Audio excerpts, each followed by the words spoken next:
Hey everyone, welcome to another fun episode of My Favorite Product. I've really been looking forward to this one. We have Kimura here. Hi, Ann. Hi. And Ann, I have to say, you're one of those people that I've wanted to have on the show for a while. I know I just invited you recently, but I've always been thinking of you because we're connected on, we worked together previously, but we're connected on some social networks, and you're always doing the coolest stuff. You're like one of the more interesting friends I have. You're always going to cool places. And last time I saw you, what were we? It was a treetop adventure. Right? I ran into you there. We were zip lines and rope climbing and all this Yep. stuff. So I was excited to have you on. I'm going to put some pressure on and say I can only imagine you're going to have some cool products for us today. Well, I did some inventory because I felt like this was an interesting challenge. Like, what product do I actually want to talk about at this capacity? Um, and I did look around for a non-digital product. I know we met through working on digital products. I did look around for a non-digital product. I have some non-digital products as lead-ins that we could kind of do a brief kind of highlight on, but I would like to talk about a digital product, I think. Yeah. Maybe So the brief. we're going to add a section here to the format of the show, which we've never done, but it's long overdue because I think a few of our guests have done this or wanted to do this, and you mentioned it as well, which is talk about some of the candidates that were like, just your runner up to your all time favorite product, because I think those are fun too, right? We can Mhm. give some shout outs and maybe plug some other products there. So Yeah, yeah, um, exactly. before we jump in, just a brief intro to you. Could you tell us a little bit about yourself? Sure. I have been working as a designer originally my title is multimedia producer. So I've had every title in like kind of digital or product design um, for the past, I don't know, 25 years, which is sort of wild. I did actually work when I started out. Product design was industrial design, so product design as in reference to digital products has really evolved. And so I've been working sort of in this field for a while. I actually got introduced to more of the user centric design through working in traditional medical product development. Um, Sort of midway, third of the way through my career, and that was pretty influential. And then I started working more in the realm of specifically apps, sort of app platform ecosystems in the later third of my career, and have really had a lot of fun with that. I think from a personal standpoint, and this will probably be obvious from products that I talk about. I have a lot of interest in sort of the beautiful feedback mechanisms. I'm not like a biohacker. I'm not like a I mean, you could maybe call me like an optimizer, but like I have a lot of interest in apps that help me sort of learn about myself. I'm interested in health, but not in like a health nut sort of way. I'm interested in health in terms of like optimal experience, I guess I would say. You're not And planning to live to 300 years old. probably not 300, but I did the other day say I was going to go beyond 100. So bold Okay, well, there you claim. go. Again, now you're raising the bar, so these products Yeah. are going to be good, right? Because they're going to help us move past 100. Yeah, and I guess the other thing that I would say is, and it's probably obvious, like I would say I approach products, I approach product development, the work that I do with a certain amount of playfulness and fun. Like I do honestly believe that there has to be like enjoyment as a part of this experience. I'm not saying that I am only like kind of looking for that in life, but I certainly approach and evaluate products that I'm going to use, roles that I want to take on, things that I want to do based on like, is that going to be satisfying in the long term? And some of that is like simply that level of enjoyment. Awesome. All Yeah. right. So with that, let's get to this brand new section of the show that we haven't done before. The runners up to your favorite The product. I know runners up. you're gonna do a show and tell for us too, which is Oh, even I'm really excited. I can because I yeah. brought some of them. So I was trying to think about this when I got your note. I was trying to think about products that I've like used for the longest, right? That's a good So it's a good measuring stick. the winner that was on my shelf is the Sony. alarm clock that my husband and I both had. So we have two versions of this. One is pink and one is this like really discolored white.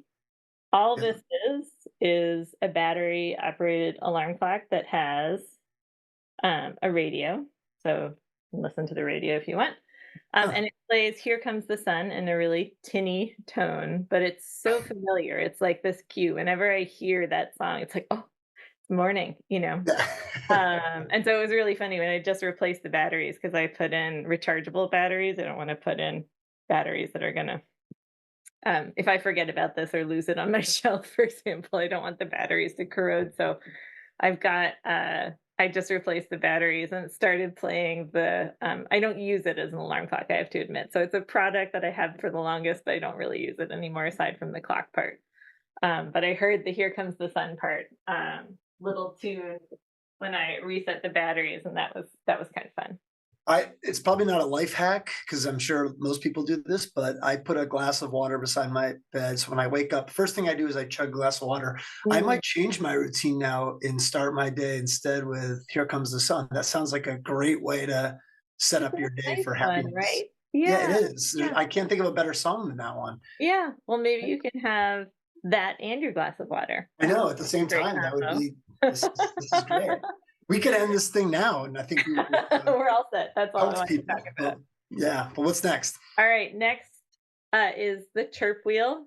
Love I'm it. sure some people have heard of these or got, like, an ad for them. I got an ad late night on the internet, and I bought them. This is one of the bumpy ones. They have flat ones, so they're not all this torturous. But this thing is amazing for those of us who work on laptops or computers all day to stretch out your upper back. Um, I it's tiny, so I just keep it near my desk, honestly. Mhm. But if I'm about to have a really stressful meeting or a presentation, if I have to present, I will definitely like roll out my back a little bit on this. It sort of fills Mm. me with nice amount of energy, but also I think I was joking about this, but I think there's something about like that.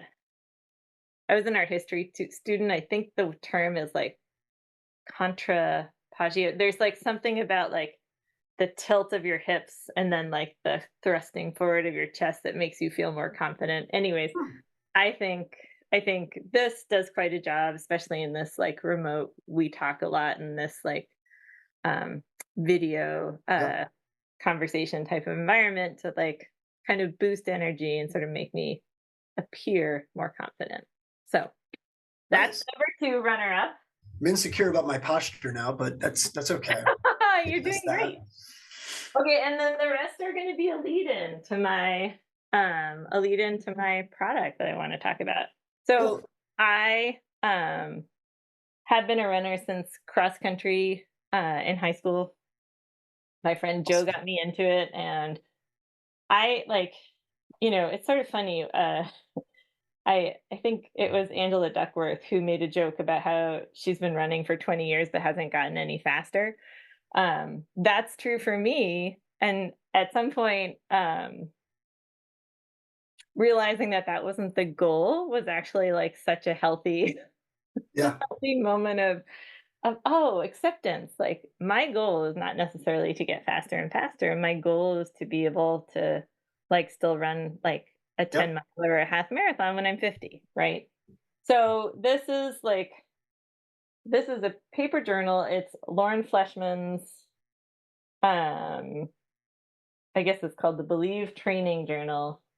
Mm. And it does a lot about goal setting. It's actually great for women in sport. I don't, men might enjoy it too, but it has like some very female specific sort of content and exercises.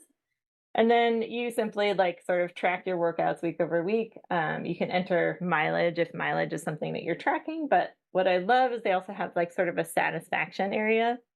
And again, some of these like I mean, even digital tools, you can use them for what you want to use them for. But this I found very helpful to like sort of think about exercise in a slightly different way, not necessarily in that kind of competitive, go harder, go faster type of way, but more like I'm thinking about like, how can I maximize my time outside? How can I like maximize my cardiovascular fitness for where I Right. am?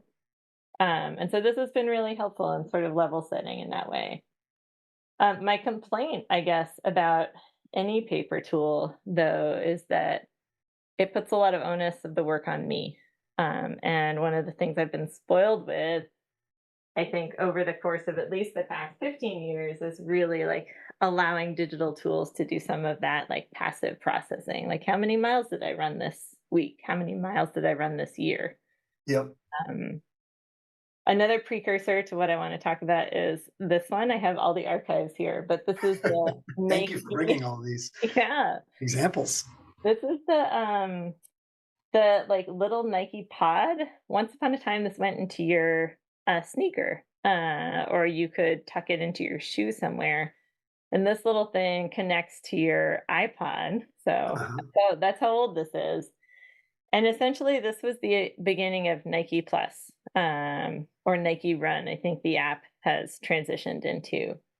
And so it was like a physical tracker, to tell you pace and passively track mileage so that you didn't Nice. have to map it or note it. And so that was really cool. And when I started using that, I I connected on Twitter with this guy who was taking these feeds, scraping that data, and putting it into essentially a publishing mechanism. So I would go for a run with that in my sneaker, and then it would publish to Twitter, like Ann Carish ran this many miles at this pace on this day. And that was like the beginning of this like kind of weird social media sharing accountability world of the app that I'd love to talk about, which is Strava. Nice. Yeah. Yeah, so you mentioned a little bit, right, that it can help aggregate those stats, yeah, maybe even provide insights. What else do you love about Strava? The experience, the design was Yeah, your I love favorite that part? you can track goals over time. And you can track those goals in a few different ways.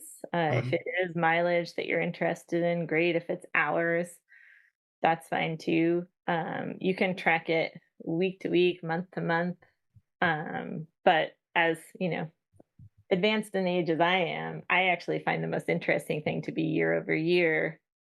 And then, of course, looking back, like, how does this compare to last year? Yep. And so Strava has a lot of these kind of mechanisms by which you can see, if I want to run 500 miles this year, am I keeping pace? Like, am I kind of hitting the targets that I want to hit? Um, Conversely, last year I played a lot of tennis. I don't know, I just got into this tennis phase. I was playing tennis all the time. I had these women I was playing tennis with. And at the end of the year, I was like, oh, that's kind of interesting. Like, I wonder, time is precious also as you near half a century. How much time did I actually spend playing tennis last year?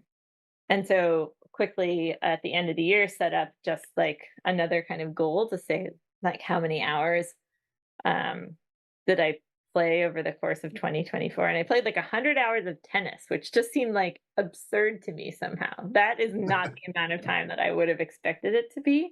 Yeah. So sometimes it can kind of point out these like interesting, revealing things that you hadn't necessarily noticed. So Oh, fun. yeah.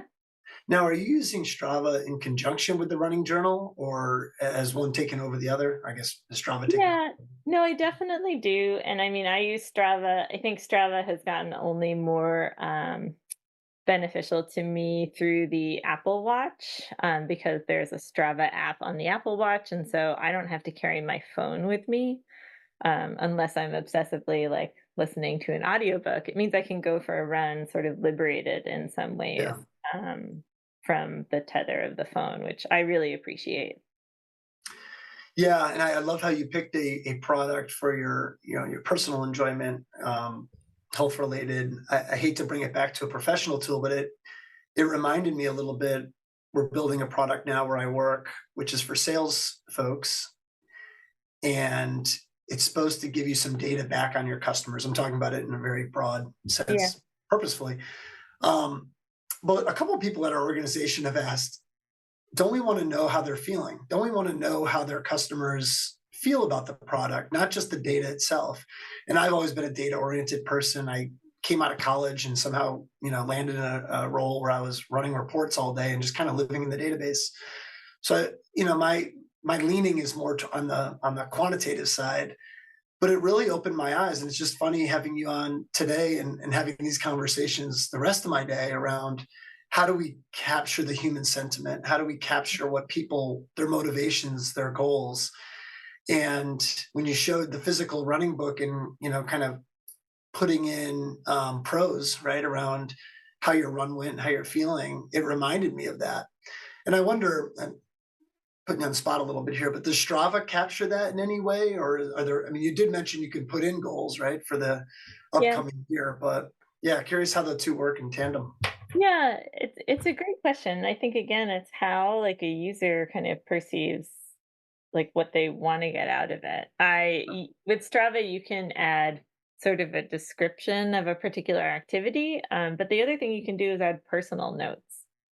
And so Neat. sometimes with like the description of a and also, like, your friends are on it in a weird way, like, there are people that I keep up with on Strava that, like, I actually am not connected to on social media or something, but I can see that, like, my husband's old roommate, Nate, is, like, out in California surfing or doing something crazy, and I'm like, "Wow, that's so impressive," you Yeah. know?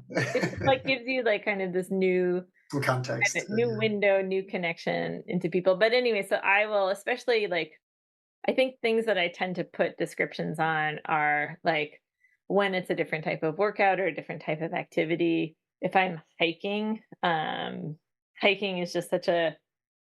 I have a few friends that are on Strava that are tracking hikes. So if I go for a hike in the White Mountains, like to describe, like, oh my god, this hike was like so much more intense than I was expecting.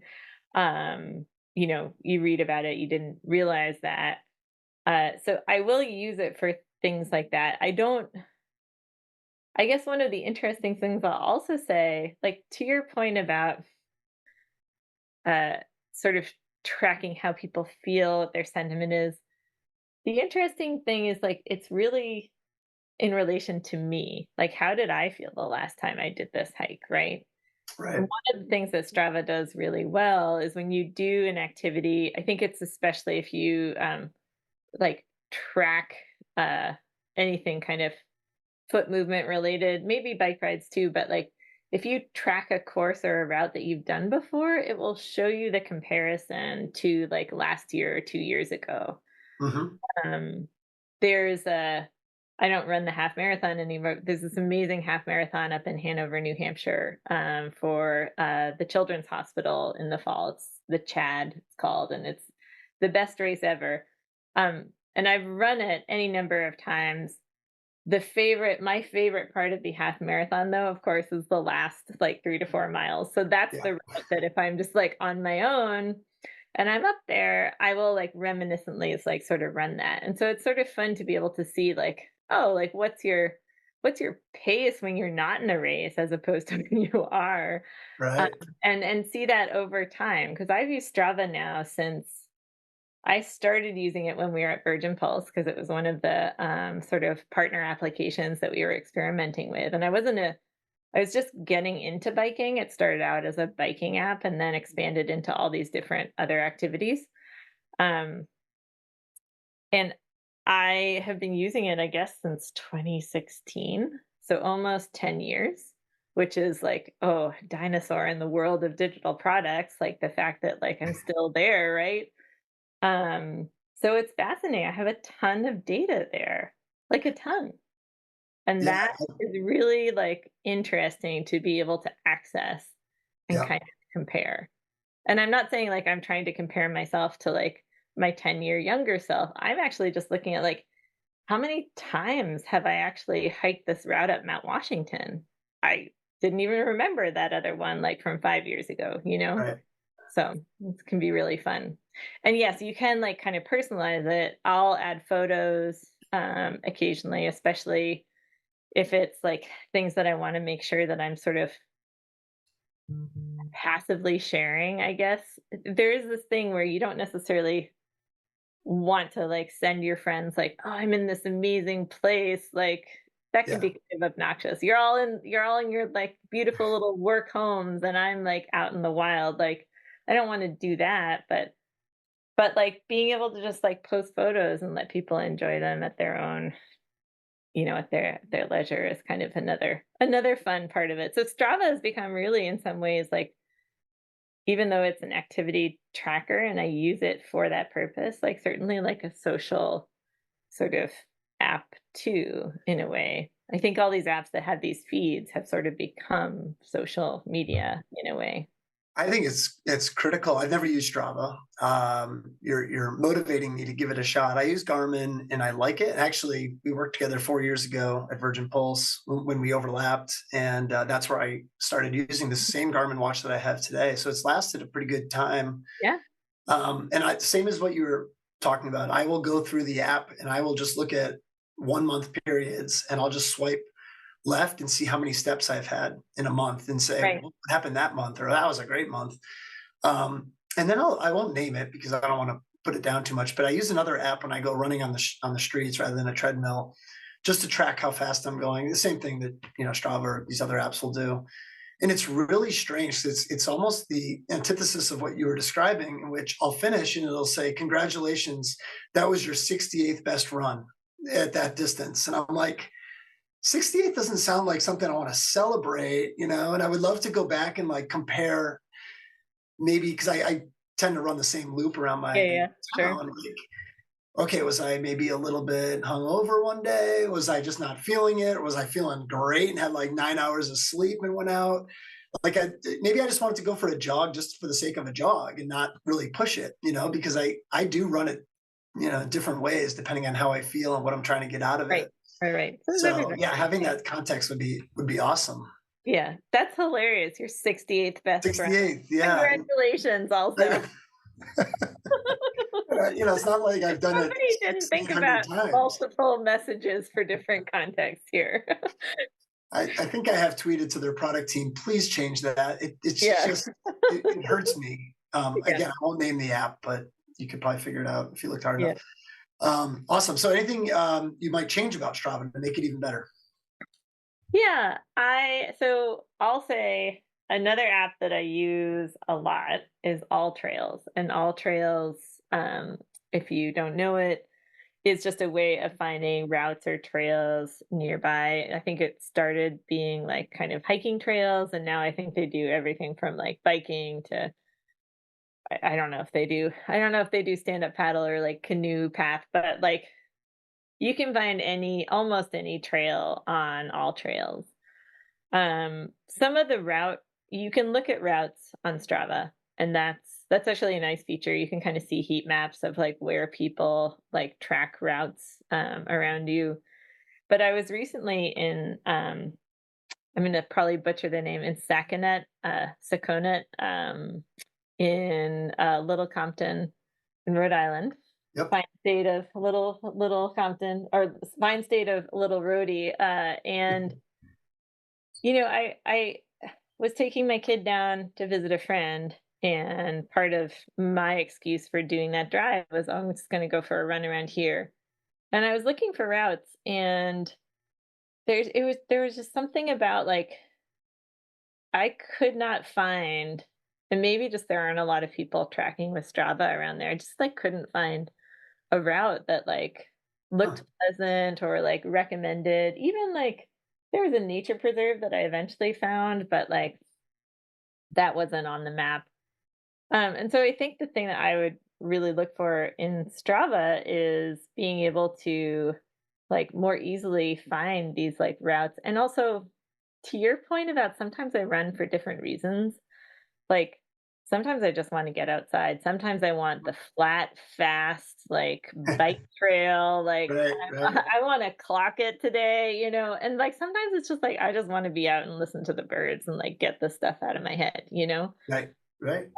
And so I feel like there is this mechanism by which I actually haven't seen many, like, applications do, which is, like, help me understand, like, sort of what people use these trails for. And again, everybody uses it differently, so this might not be like a really effective, like, kind of uh, feature mechanism, but like sometimes I just want soft focus time. Like, what's a really uncrowded trail where I can kind of be a Yeah. loner and like move at my own pace and not worry about who's going to be around.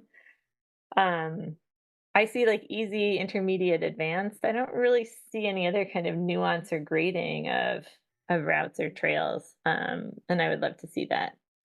And the other thing I'd say is since I have been using Strava since 2014, like I get an end of the year recap, and that's awesome. And I can compare this year to last year, and that's awesome. But I can't compare this year to 2018, like unless Uh, I look back at my paper journal, and that's where the paper journal kind of comes in yeah. handy. And I feel like a lot of digital products are not built for these like Interesting. longitudinal experiences. Yeah. So I guess I would like to encourage like apps that have been around for a long time to really think about like what happens when somebody's used your product for 5 years? Like, and how do you reward them for that? Because that's like awesome. You probably have like a customer for life. I pay for Strava. I don't use the free version of it. So, Yeah, and it's a higher switching costs, right? If all my data is with Strava for my lifetime, and I'm comparing, and I thought I read in a was it Born to Run? I can't remember the book. I'm probably misquoting it, oh, but I love that book. Yeah. yeah, I think it was. Well, maybe you can correct me here, but I think it was in Born to Run. They said that it's up to a point you actually get better at running, or on average, people get better at running as they get older, which I completely agree with or could understand. So yeah, for Strava to not look back, that sounds like a little bit of a gap. Yeah.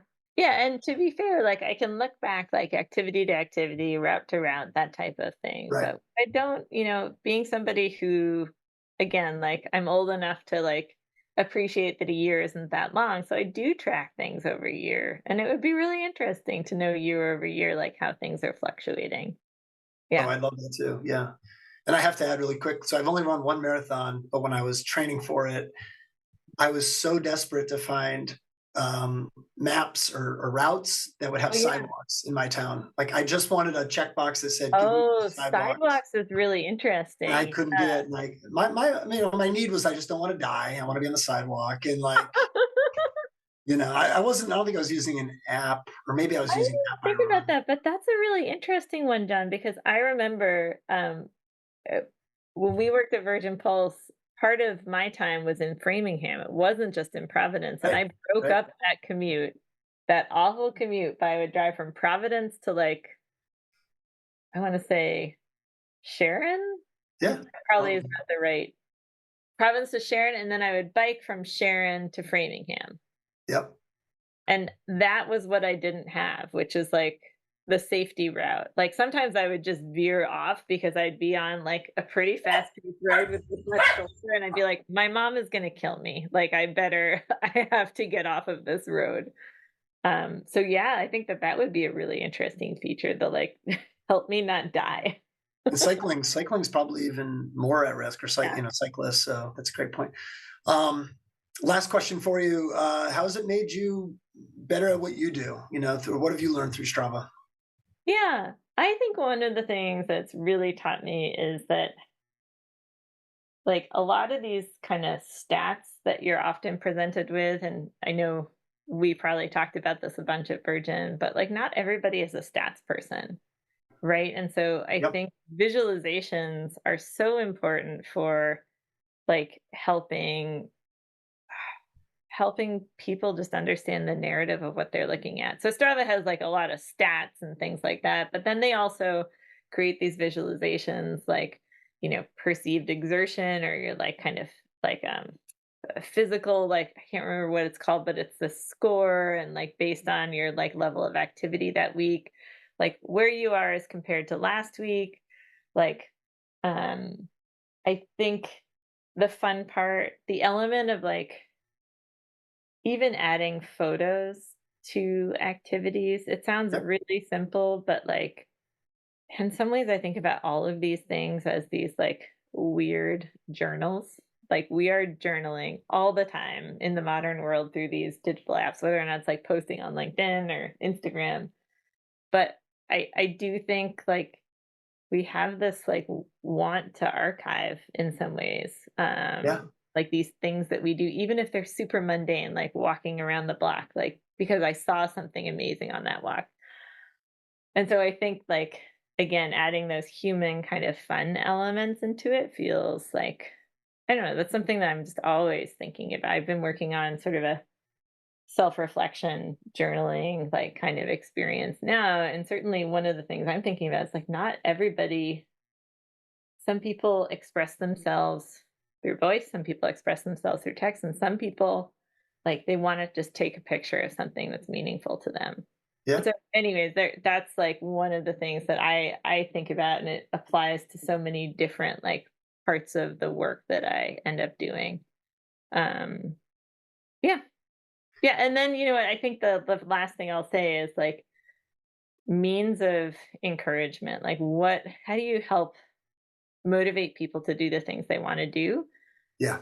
And that's a really hard one, like, always a hard one, probably always evolving, but, like, I really trust Strava to, like, identify and consider, like, new patterns of that, like, motivational kind of dialogue with customers. I think that they do a pretty good job with that type of thing. So, yeah, all of Yeah. those. No, no, those are great. I think it's probably a theme in this conversation we've had, but I think it's a really great one, which is how do you just add that human Yeah, element to some of these apps? And I don't want to mischaracterize what you're saying or misstate it, but I love that, right? So if I go for a walk, and this happens to me all the time, I walk my dog and run into people, or I'll see something right. interesting, or even actually most often it's like a really cool sunset, at night, and I just want to take Yeah. a picture of it and somehow track that with my walk.